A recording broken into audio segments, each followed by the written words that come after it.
ओम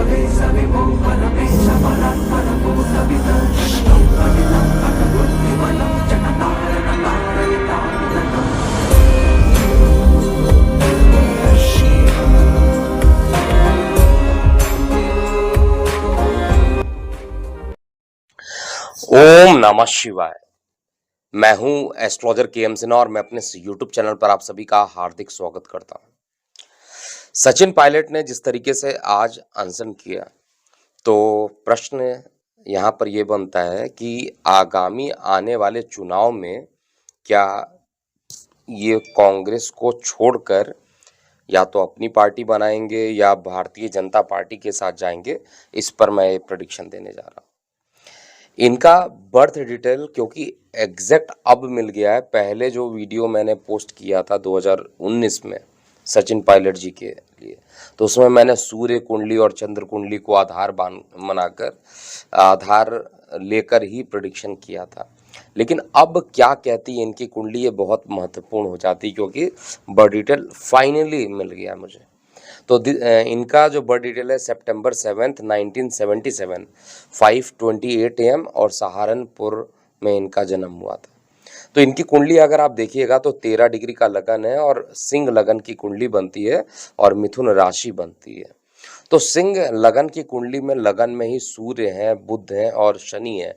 इसको मैं आपकी सुविधा के लिए डिस्प्ले में भी दिखा दे रहा हूँ ताकि जिनको समझना हो वहाँ से देख सकते हैं। लेकिन प्रिडिक्शन का जो मेन पार्ट है केवल मैं उस पार्ट को बता रहा हूँ। और जो ट्रांजिट चल रहा है क्या इनके भाग्य को साथ देगा, क्या कार्यस्थल से स्थान परिवर्तन के योग बन रहे हैं, क्योंकि ये पार्टी में इनका लगातार जो डिस्प्यूट रहा है सीएम अशोक गहलोत जी के साथ, जो इनका डिस्प्यूट लगातार रहा है। कई बार तो एक दूसरे को इन लोगों ने वर्ड्स जो कहे वो बोलने लायक भी यहाँ पर नहीं है। लेकिन इससे क्या कांग्रेस पार्टी का अस्तित्व जो है राजस्थान में, क्योंकि चुनाव भी दिसंबर तक यहाँ पर होने हैं, तो चुनाव के मद्देनज़र जो भी चीज़ें आ रही है यानी चुनाव के पॉइंट ऑफ व्यू से देखा जाए तो ये जो स्थिति बन रही है बहुत इम्पोर्टेंट बन जाती है।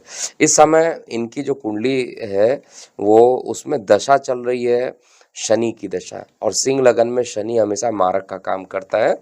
लेकिन इनके लिए मारक का काम नहीं करेगा क्योंकि मारक ग्रह जब खुद मृत हो तो उस समय वो बहुत ज़्यादा प्रभाव नहीं दे पाता है। इनकी कुंडली में देखा जाए तो शनि जो है 0 डिग्री का है और सूर्य के साथ लगन में बैठा हुआ, तो शनि का जो प्रभाव है वो बहुत कम है।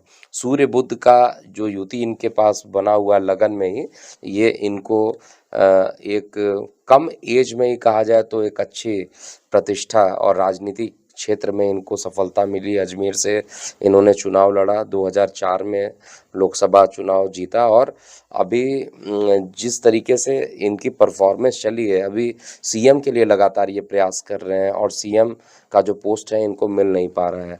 लेकिन इनके चार्ट में कुछ राजयोग तो ऐसे हैं जैसे गजकेसरी योग का फॉर्मेशन 3rd हाउस में, लेकिन वो भी बहुत अच्छा नहीं है, मंगल के साथ बना हुआ है। और साथ में लगन में सूर्य बुध आदित्य मतलब बुध आदित्य योग का फॉर्मेशन है, लेकिन लगन में साथ में शनि है, तो ये भी थोड़ा कॉन्ट्राडिक्ट है। अष्टम का केतु इनके लिए आध्यात्मिक रूप से नई चीज़ों को सीखने के लिए, नए रिसर्च करने के लिए इनके लिए केतु रिस्पॉन्सिबल है। वर्तमान में शनि में सूर्य की महादशा इनकी खत्म हुई है 2 जनवरी 2023 में, और अब शनि में चंद्रमा चल रहा है, तो जो भी चीज़ होगा वो शनि में चंद्रमा का प्रभाव ही ज़्यादा दिखाई देगा। शनि से चंद्रमा देखा जाए तो एकादश भाव में स्थित है और शनि जो है वो सिंह के हैं। सिंह के शनि सामान्यतः अच्छे माने जाते हैं, लेकिन सिंह लगन में ये बहुत अच्छा परिणाम नहीं देंगे और 0 डिग्री के हैं तो बहुत अच्छा प्रभाव नहीं देना है। यानी टोटल मिलाकर देखा जाए तो ये विदेशों से, यानी 12वां घर जो इनका बनता है वो कर्क का है, जहाँ 4 नंबर आपको दिखाई दे रहा है, इसका मालिक होकर इनकम में जाकर बैठे हुए हैं। और गोचर में शनिदेव की नीच दृष्टि 5म भाव में 9वें भाव में दिख रही है, तो ये दिखाई तो दे रहा है कि कंपनी से जो है या आप जो इनकी संस्था यानी कांग्रेस पार्टी से जो है इनका डिस्प्यूट होगा और ये चल भी रहा है। और पहले भी मैं वीडियो क्लिप भी यहाँ पे लगा देता हूँ जिसमें स्पष्ट रूप से बताया हुआ है कि इनका जो डिस्प्यूट है वो चुनाव से पहले ज़रूर देखने को मिलेगा और वैसा ही हुआ है यहाँ पे।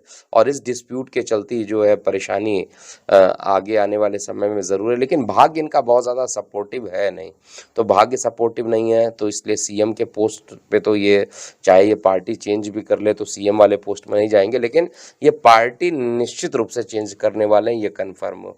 अब ये किस पार्टी में जाएंगे, जहाँ की सत्ता ज़्यादा बनने का जो समीकरण होगा उधर जाएंगे। अपनी नई पार्टी को लेकर ये आगे बढ़ने का रिस्क चार्ट में ऐसा नहीं दिखाई दे रहा है। तो ये फाइनली जो जुड़ेंगे वो भारतीय जनता पार्टी में ही जाके जुड़ जाएंगे।